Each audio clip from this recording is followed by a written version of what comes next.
Եկեք պատրաստենք հումուս շատ հետաքրքիր տարբերակով, որի համար մեզ պետք է ավոկադո և խորոված ծմբուկ։ Բլենդերի տարայի մեջ լցնում ենք բոլոր անհրաժեշտ բաղադրիչները և բոլորը միասին բլենդում ենք այնքան, մինչև ստանանք միատարր զանգված։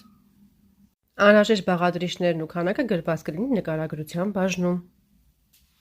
Եթե դեռ չեք պատրաստել այս տարբերակով, խորհուրդ եմ տալիս անպայման փորձել։ Շատ հետաքրքիր համադրություն է և անչափ համեղ է ստացվում։ Պարզապես նախօրոք խորովեք ծմբուկը, որից հետո ընդամենը 1 րոպեում կունենաք այսպիսի համեղ, տարբերվող և առողջ հումուս։ Կարող եք նաև ավելացնել քունջուտ կամ թահին, այդպես էլ շատ համեղ է ստացվում։ Բլենդում ենք այնքան, մինչև ստանանք միատարր զանգված։ Ահա և մեր համեղ, տարբերվող և օգտակար հումուսը պատրաստ է։ Մի փոքր գեղեցկացնում ենք կարմիր պղպեղով, մատուցում ենք չորահացի կամ չոր լավաշի հետ։ Կամ պարզապես քսում ենք հացի վրա և հենց այդպես էլ վայելում ենք։ Դե ինչ, հուսով եմ հավանեցիք այսօրվա իմ պատրաստած համեղ և տարբերվող բաղադրատոմսը։ Դուք էլ պատրաստեք և գրեք ձեր կարծիքը մեկնաբանության բաժնում։ Սիրով կսպասեմ բոլորիդ։